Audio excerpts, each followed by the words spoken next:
Hi, everyone, and this is our next video for your framework for confidence for the upcoming year. And joining me again is Cindy Warner Beck. I am Marysia Czarski of Entrepreneurs Velocity, and Cindy from Lightbulb Finance is here to talk about another important distinction, building block, cornerstone for your framework for confidence moving into the new year, and that is your pipeline.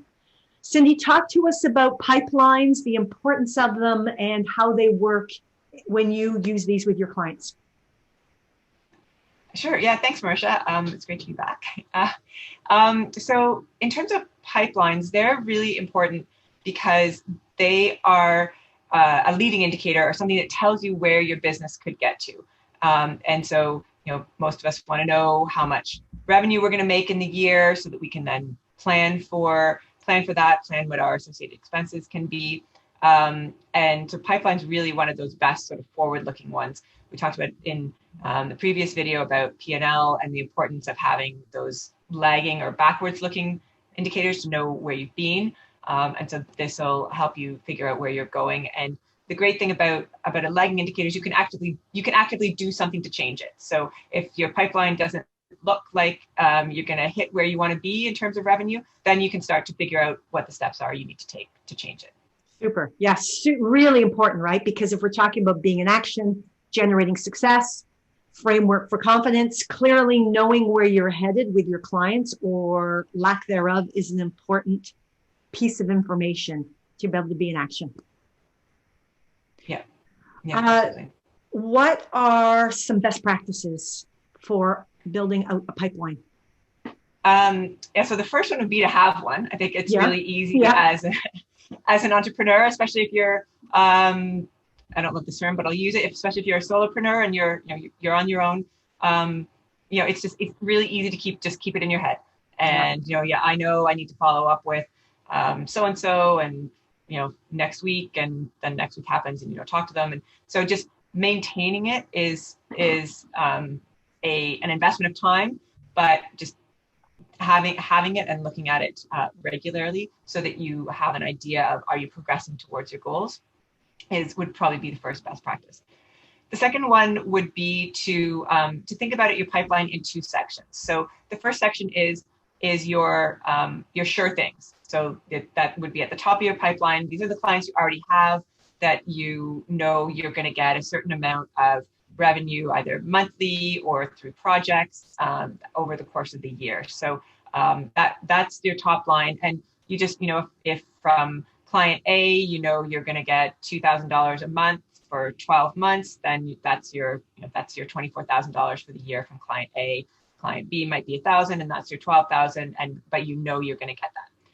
The second section would be for your prospective clients, and this is where there's a bit of an art. There's no hard and fast rules here, but you would want to put in the prospect's name.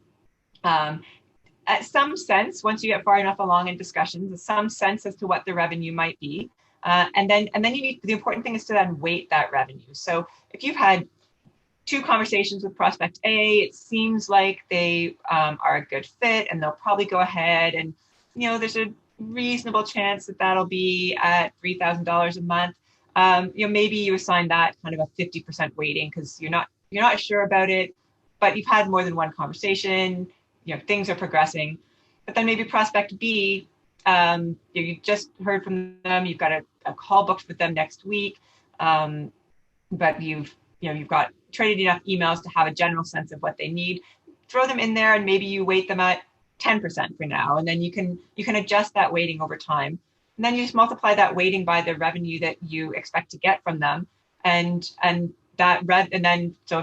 if it was prospect A, what did I say? They were going to be $3,000 a month, and we had a 50% likelihood. Multiply that 3,000 by 50%, you get $1,500 a month. And you can include that. You can kind of go, I get, I'll put that in my pipeline, and as I try to total it and see where I might get to on the revenue for the year.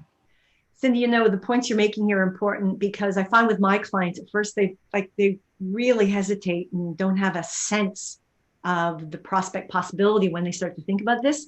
But honestly, after like 4 or 5 times of doing this, suddenly they become really astute to go, I think there's a 75% chance I'm going to land that.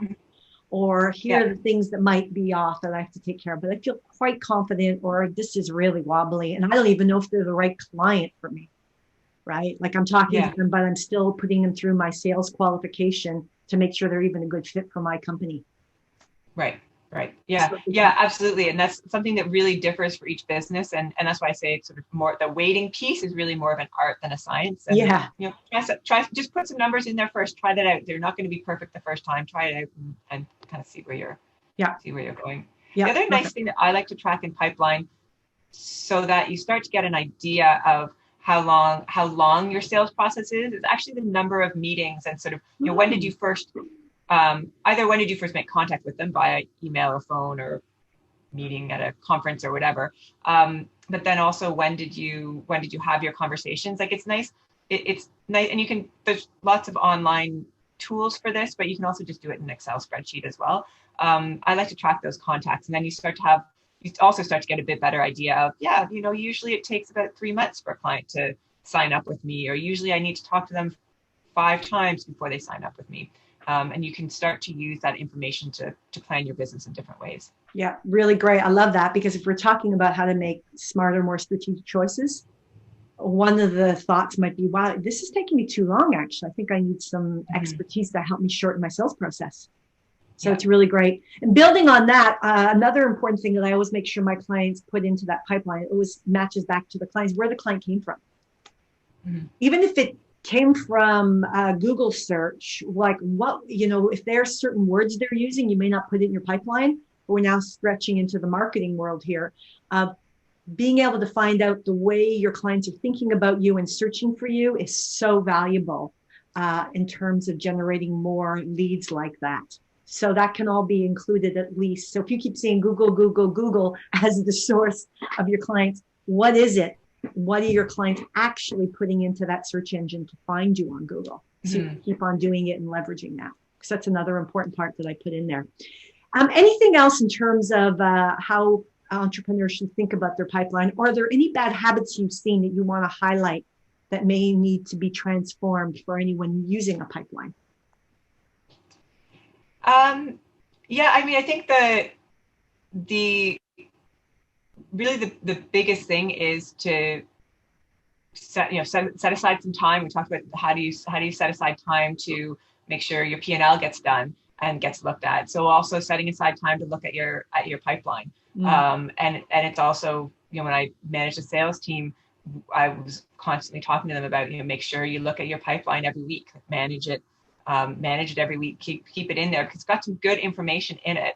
And, you know, if you're only doing it, you know, every few weeks, once a month, when you feel like it, then you're not going to, it's going to take you longer.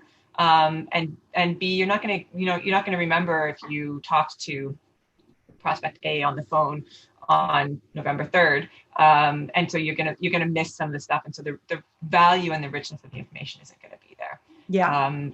So yeah, I mean, I think again, the bad habit is not doing it, and missing out on that information and that chance to use the information to make decisions as to how you're going to spend your time and ultimately grow your business. Yeah.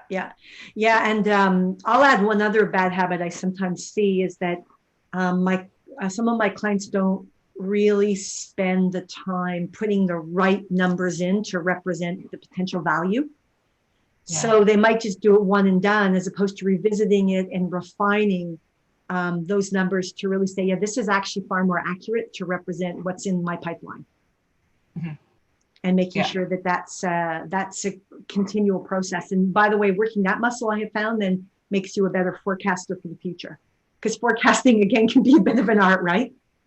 Absolutely. Yes, it's very much an art. Yeah, exactly. Great. Cindy, thank you. That's great. So that's pipelines for today. If you missed the last video with Cindy around profit and loss statements, make sure you watch that too. All of these videos are in our Entrepreneurs Velocity Facebook page, and you can ask questions underneath the video and we will answer those for you. Also, this is all in lead up to our workshop happening very shortly, that you do need to register for. It won't just arrive in your inbox. You need to register for that. And if you register and attend our workshop, there's going to be a special bonus that you will get at the end of that workshop. So make sure that you register and you attend to get all of this good stuff. Thanks for joining us today, and stay tuned because there's another video coming your way shortly. Thanks.